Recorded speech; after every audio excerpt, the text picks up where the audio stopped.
Justin Burrows. This is Commerce Chats, my high velocity.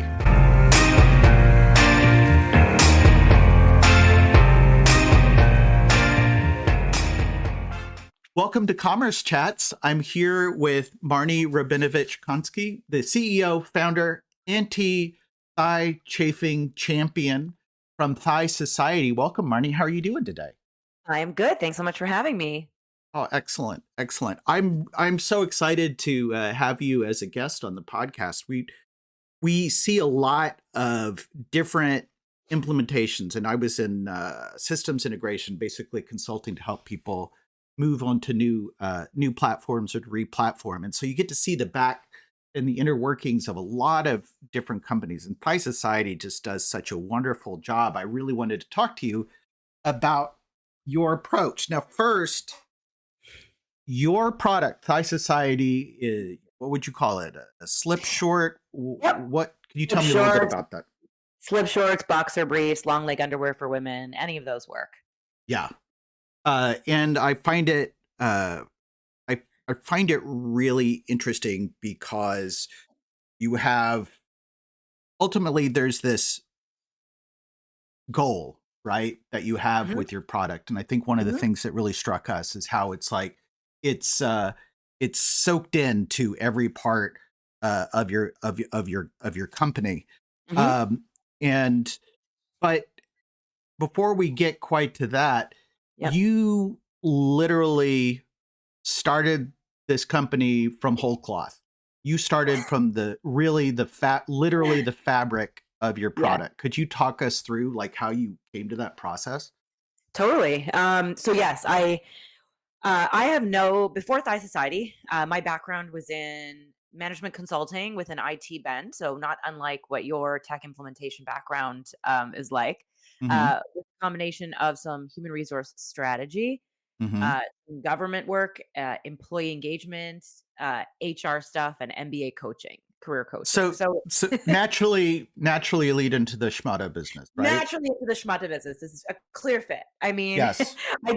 I did do my Bachelor of Commerce, my undergraduate degree at college in finance and entrepreneurship, and I had always had a desire to have my own business, and I did, have had some small ideas over the years to start businesses. Had a tutoring company in college, but Thigh Society was really my first foray into real entrepreneurship, and it came about as a classic entrepreneur story of me having a need for a product that I couldn't find in the marketplace.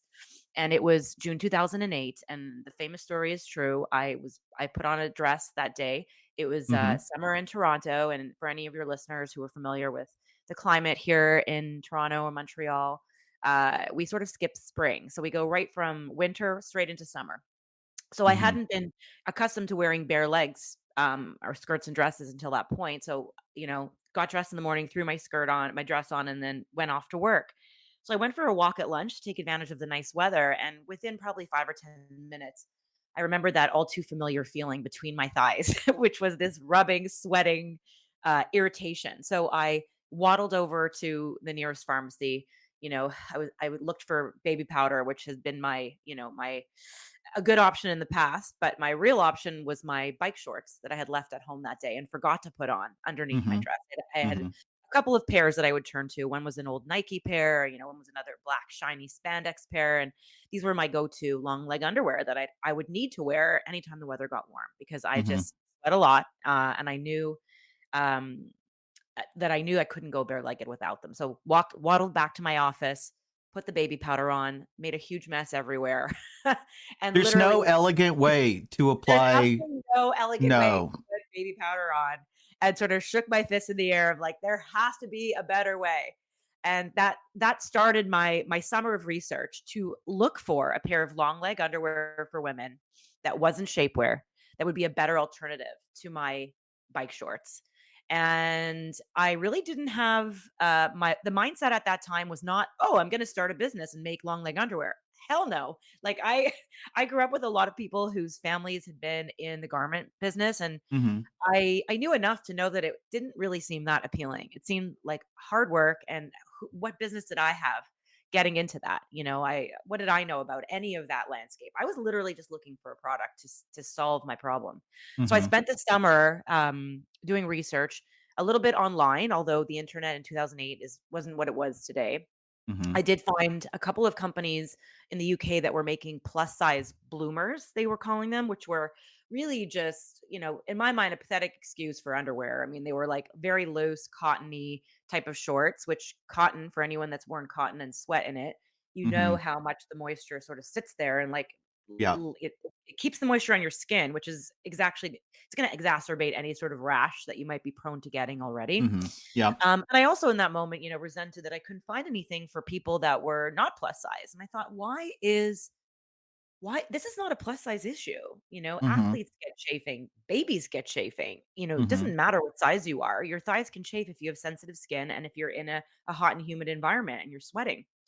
So I had done some work online looking for these underwear. I literally knocked on doors of small boutiques in Toronto and some big department stores, really hoping that I could find what I was looking for. Because again, this was not me thinking I'm going to start an underwear business. This was Mhm. I really just I'm a girl with a problem, and surely I cannot be the only one.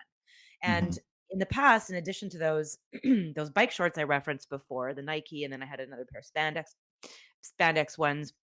My other alternative was shapewear, and I thought, oh, every woman I know has a love-hate relationship with shapewear. It's kind of one of those Mhm. things that every woman might own one or two pairs. You might wear it under very specific outfits, and you're probably wearing it only for a few hours at a time, where it's a very controlled environment because you're Mhm. wearing it under a specific outfit. They're extremely hot, uncomfortable. They roll down. They're hard to put on. They're hard to take off, and you end up being a sweaty, uncomfortable mess, and you end up being distracted, really, because all you You can think can't about is forget how that you're wet wearing shapewear. you can never Yeah. forget that you're wearing shapewear. Yeah. So I knew as I was, what I was looking for, which was a comfortable second skin, long leg underwear for women that felt invisible because nobody wants to be necessary Mhm. unless you're looking for modesty. You really don't want to feel like there's anything underneath your skirt or dress. You want the freedom that comes with going bare-legged without actually being bare-legged, and Yeah. something that would have be based with some sort of performance in that it could wick moisture, take moisture off the skin, have minimal seams because you wanted it to be seamless under clothes. And bottom line is, I couldn't find anything. I spent the whole Mhm. summer looking, researching, doing mini focus groups, posting in some channels and forums online. And so I decided at the end of that summer to quit my job, which was I'd been working for 2 years at the provincial government and was very unfulfilled in that job. It was a bit of a culture Mhm. shock for me, working in public sector, having come from 8 years in the private sector at a very fast moving consulting firm. So it Mhm. was time, and I took 6 months off to basically teach myself e-commerce and clothing manufacturing. So that's sort of like, yeah, I'll stop there if you wanna No. delve into any of that, or I'll keep going. Well, I guess the thing that I find interesting about it is that you're digital native. Like, Yes, you started yes, as you were e-commerce, yes, and the I overnight was. success that took 10 years, Yeah, right? But you had to yeah, build that, yes, and yes, from scratch, and I think that's incredible and a little unnerving, uh, yes. where it's like the thing that really is a factor for success, I think, is not so much having the specific technical know-how, but rather knowing the problem that you're trying to solve, and that kind of ends Yes, up being like a lodestar for yes, all of the things that you do. totally. There's so much there. I mean, I knew that as far as I knew, there was no product on the market that existed to do Mhm. what I wanted it to do. I knew I needed Yeah. to figure out a way to get this product to market, but at the time, I wasn't, I wanna say, like, I wouldn't allow myself to have big dreams. I thought to myself, "You know what? Maybe I'll produce a couple of 100 of these. I'll Mhm. figure out how to do that. I'll find a manufacturer, I'll find a pattern maker, I'll source the fabric, I'll learn e-commerce." I know this all sounds a little nutty now that I say it in hindsight, but I was really craving some challenge in my life at the time. I hadn't really felt challenged in my Mhm. job the previous 2 years, and I was looking for something new to do. So I the opportunity was waiting for me to explore, and the curiosity of figuring out if I could do this was enough for me at the time. I think if I had known then what I knew now, would I really redo it all over again? Who knows? But Mhm. but I didn't do it all. I mean, I tapped into my network of resources for help because nobody can ever do it alone, and I think that's the mistake so many people make is they get scared of a problem because they think it's on them alone to solve. But there are so many resources out there that one can tap into. At the time I was reading books on sewn product manufacturing. I was Yeah, I posting saw in that. forums, yeah, to learn about what people wanted in terms of, if you could wave your magic wand and make this women's underwear that I'm describing, what would the features be? I was connecting with graphic designers that I knew to help me come up with a logo and a website design, connected with a website developer because at the time, Shopify was just a payment provider, payment processor. You had to use a WordPress site or Wix or one of these other ones. Mm-hmm. And I didn't know anything about, actually, that's not true. I did know a little bit about programming from my first Mm-hmm. couple of years out of college, but not enough to program a website. So I had allocated about $8,000 of my own personal savings and said, I'm going to take this and I'm going to explore. This money has to take me to the launch of a website and a couple, and about 100 pairs of shorts that I can sell. And Mm-hmm. that's the mentality I went in with that first year of how much can I squeeze out of this $8,000? Because if I don't try this, I might have regrets later about not ever having explored it. And I Mm-hmm. felt comfortable with, knowing what things were going to cost, which is ironic because I think of that $8,000, if I'm not mistaken, 1 to 2K was for inventory, like was for actually Mm-hmm. the product cost. The Yeah. rest was web design and all that, which nowadays, if you want to start a website, you can go into Shopify, for Yeah. $40, you're up and running like in Yeah. 24 hours, right? It's pretty amazing how far our technology has come. But so I spent from August till December. We had a prototype. I say we, me and my then manufacturer had a prototype by Mm-hmm. around Christmas time of 2008. And then I spent the first quarter of 2009 perfecting that prototype by giving some samples away to people who I knew who were living in hot climates like Los Mm-hmm. Angeles, Las Vegas, and a few locals too. But I just needed hot weather. I needed people to test this in weather where it was warm in Mm-hmm. January and February, and that certainly wasn't the case in Toronto. I Mm-hmm. also around in that first quarter went back to work full time because I knew that this would be a long road. I still had no Mm-hmm. idea what I was doing, and I liked my lifestyle and I wanted to keep that up. So, Yeah. um, right for me, it was really a choice about. Uh, I can do this part-time. I think I can do this part-time. I can get a job somewhere else and focus on the business after hours. And that's what I Mm-hmm. did. I went to work as a career coach at the University of Toronto and I Mm-hmm. launched Sci Society in July of that year. Mm-hmm. And that I ended up working at that MBA career coaching job for 7 years. My Mm-hmm. 2-year plan became 7 years because Yeah. honestly, I loved the work with MBAs. I loved coaching students. I loved that real time impact that I was able to make on people's Mm-hmm. careers. It was immensely fulfilling to me. And it gave me the opportunity to work on Thigh Society in my spare time and to treat it like Mm-hmm. a bit of a hobby. I cringe now at that word because it wasn't quite a hobby. I still was on it every day. I had to fulfill and ship orders when they came in. I was still getting orders, Mm-hmm. and I was getting orders at that time probably because we were the only people bidding on anti chafing. We were the only Mm-hmm. people using anti chafing in our language, Yeah. on our website language. So like SEO was a joke for us back then. It was like Yeah. we're gonna rank organically in first place because we're the only ones talking about this.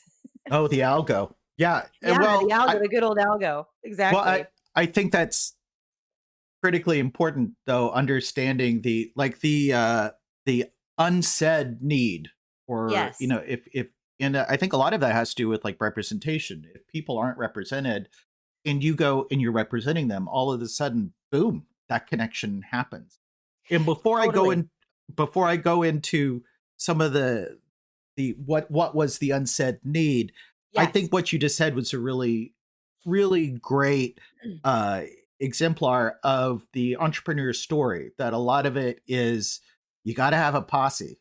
You got to rely on the people that you have, and it's not like A to B, it's like A and then it's up and down, but you ultimately had that. But the unsaid need, Yeah.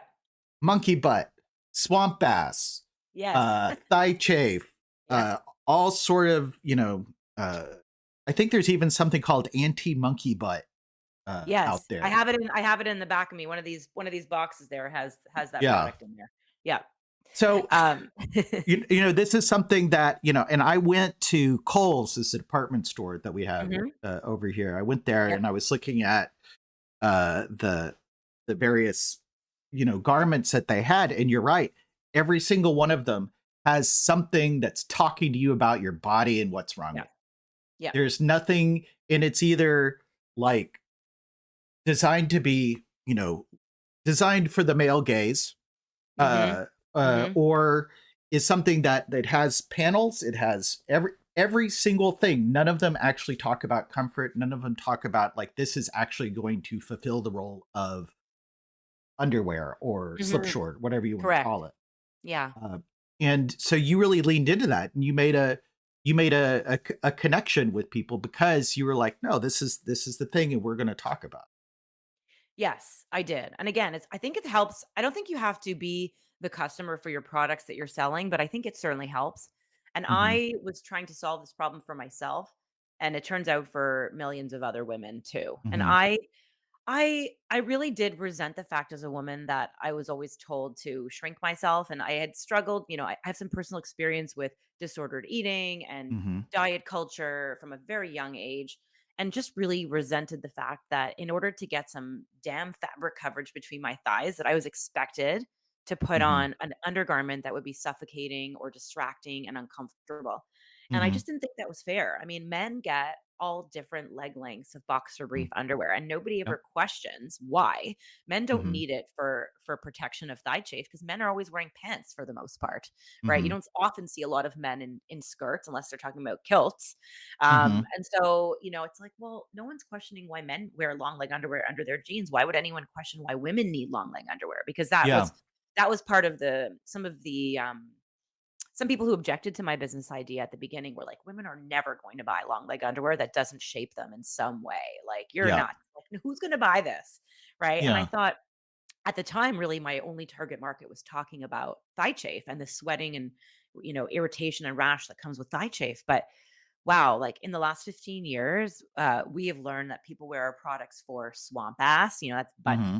butt sweat, crotch sweat. Hmm. Anyone who has sensitive scarring that needs some sort of barrier that's cozy and comfortable between their sensitive skin or scarring or lipedema and the fabric Hmm. that they're wearing on top. I can go on and on and on and on. Even people who like any of that sweat in your pelvic region where you want something to like wick it off so it's not Yeah. sticking on your skin, giving you groin pimples. I mean, there's so many uses for long leg underwear for women that have performance attributes that it's Yeah. crazy to me that we didn't have that in 2008. Well, Yeah. I mean, part of one of the reasons why I was initially so impressed and I really liked Mm, your site mhm, was I had an experience with my wife trying to buy a brassiere at a mm, Macy's, and it right. was it was a completely humiliating experience for me, just like second part, because I'm just like, Yeah. can we just get a fitting? We just need to try to find, and it's like we have a kind of a worldview that's like A to D, and like Yeah. that's it, Yeah. which is why there are private like fitting boutiques, bra fitting Yes. boutiques that There are are. doing the God's work. One of the benefits that being D2C has, being direct to consumer, having a Mm, site that focuses, on this is that you're just having a conversation with your customer. You're not yeah. doing it in the context of the outside or the mall. It's intimate, Yeah. which is kind of the nature of intimates, which is one of the things that always bugs me is like if it's intimate, why is it that we throw all of this other stuff on it, Mm, where it's freighted with what you're supposed to look like, and sometimes you just want something to for coverage. You want it for basically what it's supposed to do. And one of the things I found interesting is that you look at a lot of these because we talk about like representation and like being able to yes. see people. You Yeah. have committed to representation on your site. You Mhm. have size based photography. Like you Yes. have the different models and the different shapes so you can actually see what they look like. Yeah. And like trying to buy online, it's like It's really tough. difficult for sizing because Yeah. all you see is the size 2 model, which is the Mm. default for, Yeah. a lot of the different websites. And, Totally. invariably, like, thigh gap is much more represented there than perhaps it is like Mm, in society. And I don't, mhm. that's not realistic. How am I supposed to try to find a product if I don't have that representation? Yeah. How, like, but that's not easy, right? You didn't No. just decide that. You learned that over the course of talking to people. Well, I learned that it wasn't easy, but I would say I knew, and it has been baked into the brand since I had the seed of an idea for this brand in 2008 Mhm. that we were going to be size inclusive and we were going to represent diversity of bodies, age, size on our site, and that really came from again my, I guess my anger really Mhm. uh towards so many brands at that time that were only showing one body type. And by all accounts, I have a ton of thin privilege. You know, my weight has fluctuated over the years between a 6 and a size 14 when I was yo-yo dieting up until 15, Mhm. 20 years ago. Mhm. But as a size 8 woman, I don't face any discrimination, like weight-based discrimination in my life. Mhm. But I am sensitive to the fact that there is weight-based discrimination, and it is hard for my friends who are, in bigger bodies to shop in stores, to find their size in stores, to see themselves represented, and myself as well. I don't really see in 2008, you certainly didn't see a size 8 woman on Mhm. any website as a model unless they were Yep. sort of tailoring, unless they made it their mission that they were tailoring their branding to quote unquote plus size models, right? Like I think there's a Like a famous Lane Bryant. well, Lane Bryant is yes, Lane Bryant would be considered really plus size, yeah, but even if you look at someone like Ashley Graham, a Mhm. gorgeous plus size model, I think when she first, like, burst on the scene, she was maybe a size 8 or 10, which is hardly plus size when you think about the fact that the average American woman is a size 14, 16. Yeah. So, when I started Thigh Society, in my mind, I had 2 goals. One is to produce the best possible product I could of long leg underwear for women that would perform in the sense of being lightweight, minimal seams, breathable, moisture wicking, and comfortable. And the second point was to try to build a brand around this that women felt they could identify with. And Mhm. so, and that would mean trying to be size inclusive and not just with our sizing, but demonstrate that on our website. Mhm. So I'm sure, if any of your listeners are starting out in a product based business in clothing, it's very challenging because, there are so many different SKUs that can proliferate from that one seed of an idea. So Yeah. I started with doing black and beige, Mhm. or black, beige, and white. We introduced white or beige. Now I'm forgetting which one we introduced first, but I kept it to a color minimum, and we were doing size small, medium to size XL to XL, which already was 2XL at that time was still to do a size range that big was quite Mhm. got some people to take notice. But I always knew we wanted to expand beyond that, and we have since expanded to Mhm. 6XL, and we're even looking at expanding on the smaller end of that range because, again, I've always known thigh chafing, and our customers have told us thigh chafing, Mhm. butt sweat, crotch sweat isn't limited to your body size. You can have it at Mhm. any size. But it is challenging because when you are bootstrapped like Thigh Society, you have to manage your inventory costs. So for every single, color you're going to offer every size. And for every leg length of short, you're going to offer every size. And I always wanted to offer the same options to my customers in a size, 14 body as I was to my Mhm. customers in a size 6 body. So I did have to manage that over the years. And that meant in photo shoots, I could only have 2 models at the beginning and then 3 models, and then Mhm.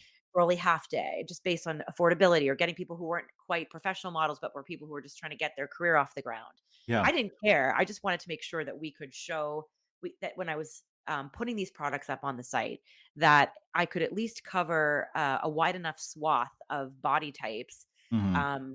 that somebody shopping with Thigh Society would immediately understand that we were a brand that was about no judgment.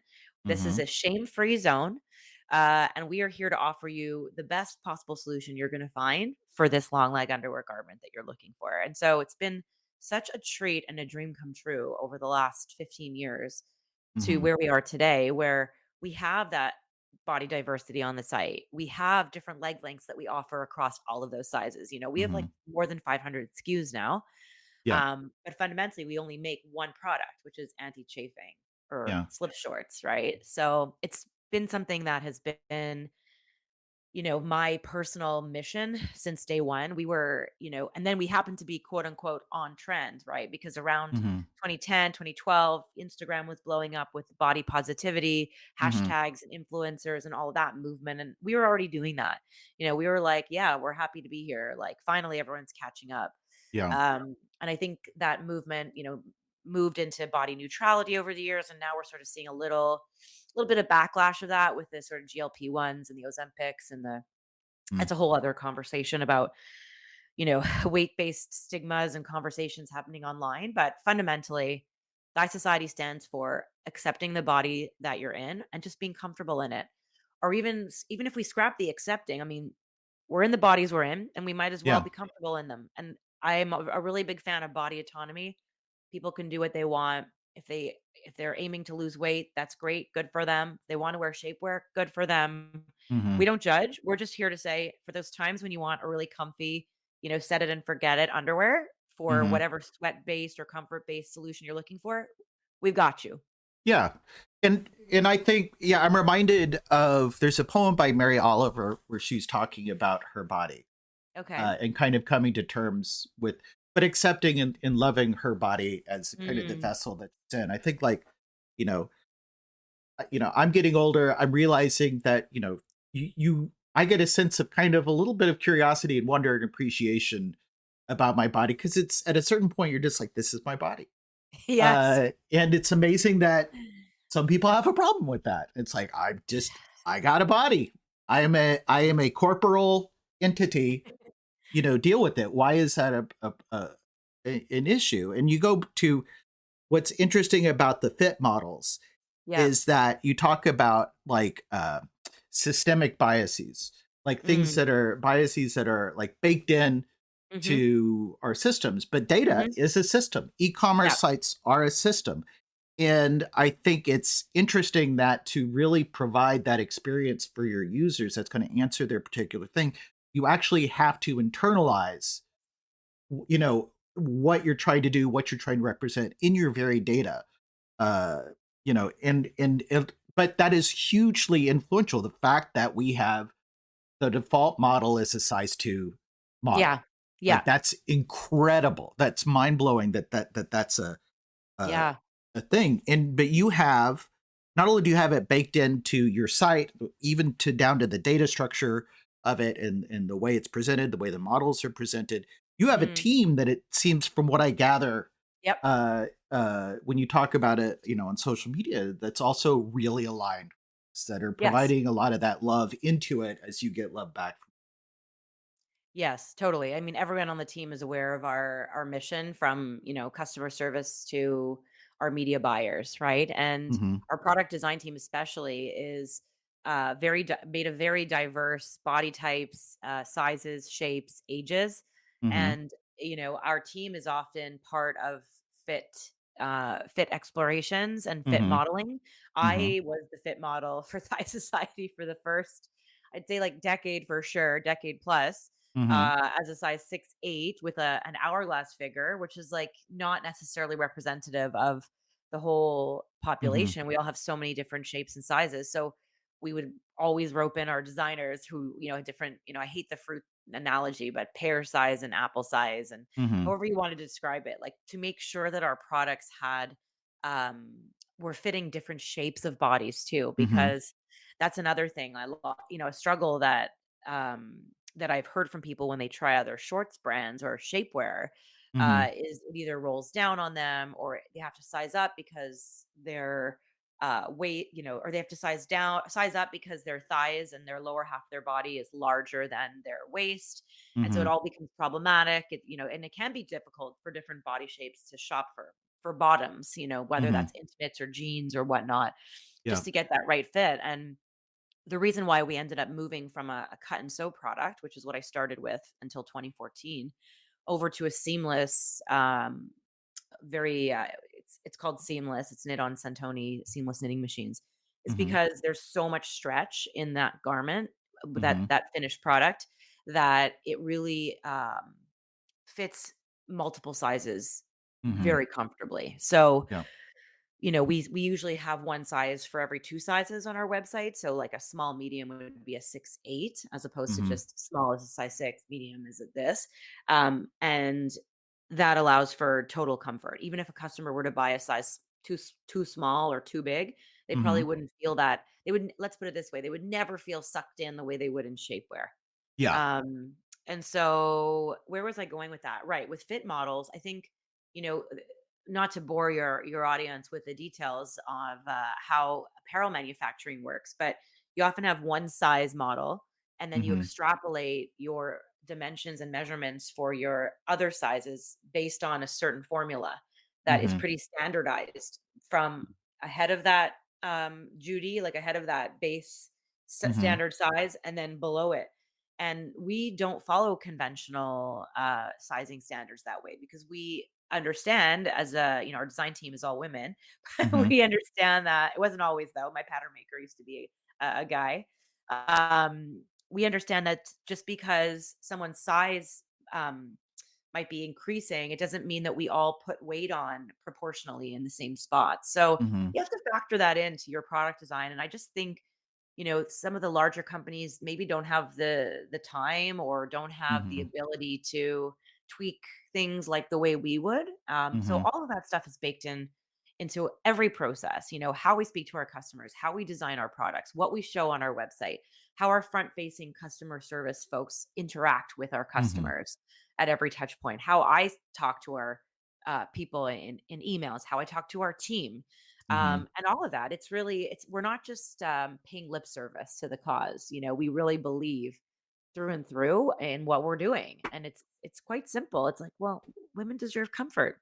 Period. Women Yeah. deserve solutions to common problems. And can we please do away with all of the shame and the weight-based stigma Yeah.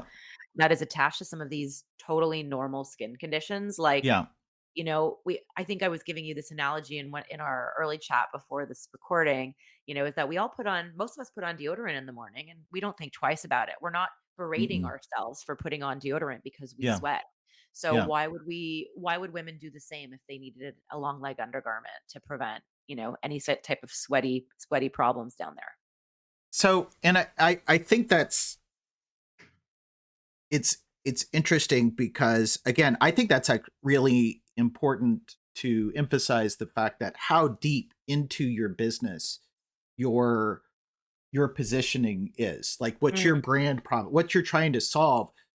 That's in everything. It's in your people, it's in your yep. data, it's in your product design. It's not a lip service No. thing. And No. I think like especially when you talk about like the garment industry, there are a lot of tropes and norms that are ossified into it.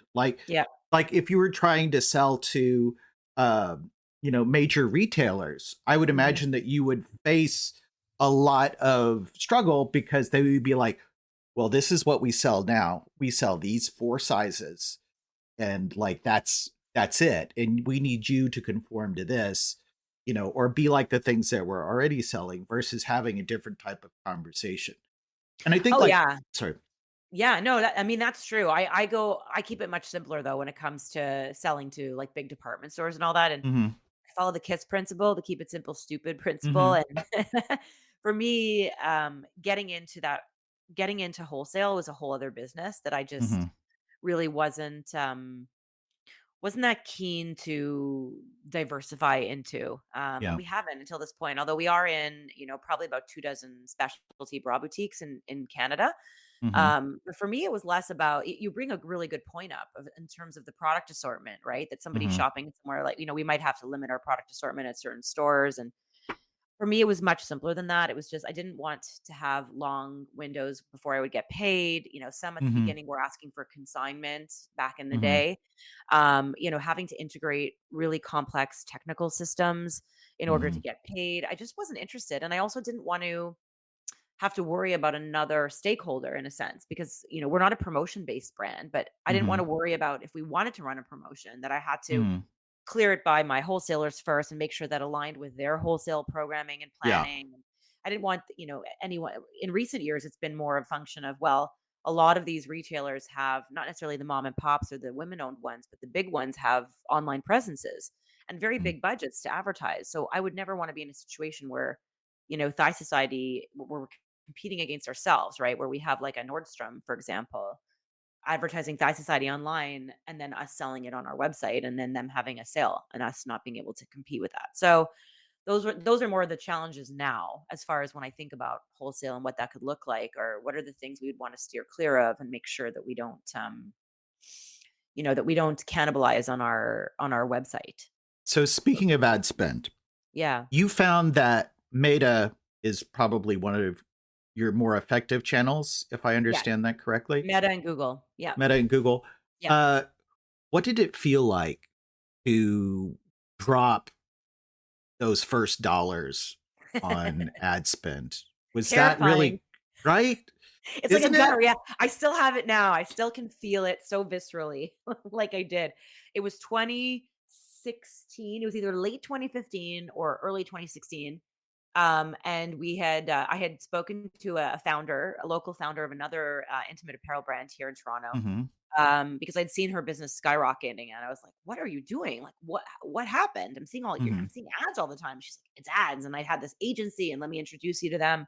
She was kind enough to introduce me an ads agency that I put my full trust in, but was very for sure was very I think gosh, it was several $1,000s a month plus ad spend. So it was a bit like I was choking on it, but Yep. I was also smart enough to see that Facebook ads were picking up as a user of Facebook then and now. I Mhm. mean, I was being targeted with ads. I know those ads weren't coming free, weren't coming cheap by the brands who Mhm. were doing it.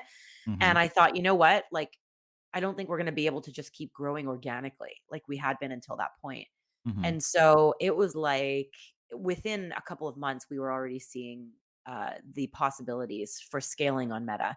So much Mhm. so that I actually ended up quitting my full time job that year because the business just, I think we almost doubled in size by the end of 2016, It's going from like amazing. 350 to 750, something like that in 2016. And I was like, wow, this is crazy. It's taken me like 7 years to get to 350. And now Yeah. 6 months to get to 750, so there was a lot of power in that, and you know what? You've gotta spend money to make money. I think Mhm.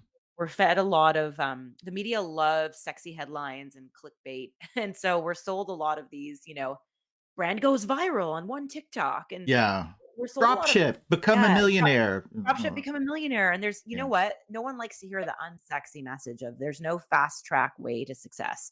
You know, Yep. sure, there's unicorns out there, and I think Thigh Society is a unicorn in a lot of ways, but we've been doing this for 15 years. Yeah. I've been full time on this for 8 years, so yeah, I think it's slow and steady wins the race. Depending on how you want to build your business, but don't set yourself up for to expect to have this like rocket ship growth Mhm. and going viral from organic content. Like you usually have to play the game. You have to Mhm. put your money down. You have to find some trustworthy partners, whether they're freelancers or small agencies, people that know more, because you cannot be an expert at all things. And I see some of my counterparts, founders, CEOs, whose businesses are where we were a few years ago. And a lot of them are trying to do it all. And, they have my respect for their intellectual ability to learn Facebook ads and, Mhm. to try to master that. But you cannot be a Jill of all trades. You Mhm. can know enough to be dangerous, as Yeah.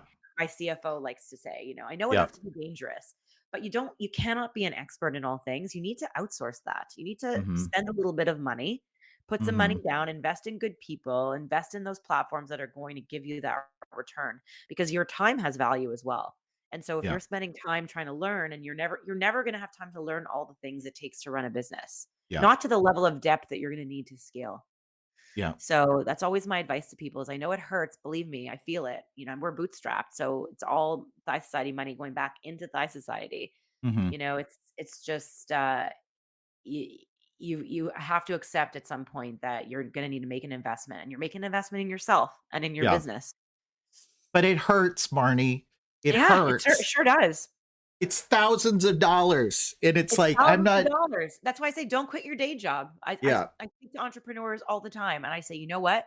Do not quit your day job. Yeah. I think we're so again, like businesses take a long time to ramp up, Mhm. and try to figure out a way to make money elsewhere so you're not like stressed out about trying to squeeze everything out of your business. That's a really Mhm. stressful place to be. Yeah. And we have one life, you don't want to burn out. You don't want to be working yourself to the bone. Sure, there have been times where I've been working really hard and I've poured Yeah. everything into this business, but thankfully, I've never had burnout. You know, Yeah. uh, I've never gotten sick from working on this business, and that's all by design. It's because Yeah. I know my boundaries. I set boundaries. I know my limits, and I know that sometimes, even though it hurts to put those dollars down, it's Mhm. going to let you sleep at night better Yeah. than better than the alternative. Yeah, and I think that that's part of acceptance, right? Is Yes. that it's like it's not accepting your limitations, it's accepting that you are valuable, your time is valuable. Still hurts to spend that money, especially if you've been skating around like on trial versions of things and stuff like that, but you got to go in, Yeah, you got to commit exactly. on that. And isn't there that old saying, if you want to go fast, go alone. If you want to go far, go with Go with others, go with friends. a Yeah. team, go with Yeah. friends. Yeah, and I think that saying applies for sure Yeah. when it comes to running a business. So there's a going back to the site and kind of one of the Yeah. reasons I really liked it. Yes. Uh, how long have you had that quiz? The quiz I think we put into place about 2.5, 3 years ago. Mhm. Yeah, I and that was it. encourage everyone on here. Summer Yes. is coming up. Go to the site, take the quiz. It's Yes. I think, a masterclass on explaining the value proposition Thank of the you. product and explaining what it is. I think, as Yeah. I mentioned before, I'm a cotton. Yeah, you're cotton. But Yeah. the cargo is also very nice because it has a pocket, which Yep. I think is, for I have a lot of friends who keep their stuff in their bra, because Oh they're my trying gosh. to carry. I'm sure that but it was very common for my friends in Austin, mostly because it's hot, right? So, Right. but to just have a pocket, I think is great. But it's really interesting because it walks through the different use cases for your product and help me understand just like what it is. Like you said, it just gets the job done and it answers a problem, and we're going to take all the other shit out of it and just Yeah. answer your problem. Uh, Exactly. Like, what are you most looking for here? And we can yeah, help whittle that down for you. One could yeah, argue there's a use case for every there is a use case for every short. I love to say that everyone should have at least one style in their drawer, or at least yeah, one.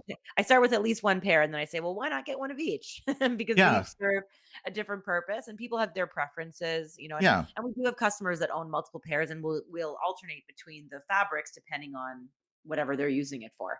Yeah, and I think, yeah, you have the really sheer, you have the ones that have more coverage, you different lengths, Yes. different sizes, Different. Yep. and you Mhm. can see it all, and I Yeah, think that's great.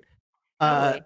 one other kind of side thing, it's funny because uh, there are a lot of groups that because you get people's attention because you're honest about what you're talking. It's not Yeah. it's not oh, this word keeps killing me. Yep. It's It's not not gimmicky. no, transgressive. It's not transgressive, Mm. but it is candorous.